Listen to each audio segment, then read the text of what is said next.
इचलकरंजी महाराष्ट्र कामगार सेना कार्यालयात प्रजासत्ताक दिन उत्साहात। इचलकरंजीतील महाराष्ट्र कामगार सेना कार्यालय येथे 26 जानेवारी प्रजासत्ताक दिन मोठ्या उत्साहाने साजरा करण्यात आला।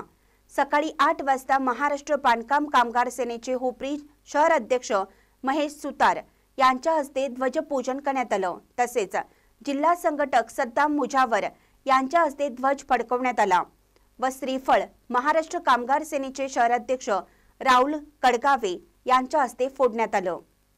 महाराष्ट्र बांधकाम कामगार सेना महिला आघाडीच्या वतीने आनंदीबाई कर्वे शाळेतील लहान मुलांना वही पेन व खाऊ वाटप करण्यात आला। सदरचा कार्यक्रम संस्थापक अध्यक्ष राजेंद्र निकम यांच्या अध्यक्षतेखाली झाला।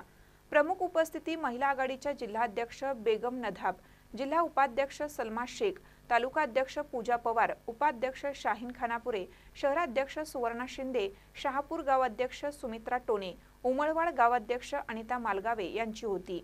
यावेळी महाराष्ट्र बांधकाम कामगार सेनेचे उपजिल्हाध्यक्ष इम्तियाज शेख, तालुका अध्यक्ष मेहबूब गवंडे, तालुका उपाध्यक्ष शाहनवाज चांदकोटी, हातकणंगले तालुका उपाध्यक्ष विशाल सरवदे, शहराध्यक्ष वाहिद कातनकर, चंदूर गाव अध्यक्ष बाबू पुजारी, कुरुंदवाड गाव अध्यक्ष जहीर मोमीन, सुशांत कोनकेरी, सलीम खानापुरे, आयेशा डांगे, निकिता पाटील इत्यादी पदाधिकारी व कामगार मोठ्या संख्येने उपस्थित होते।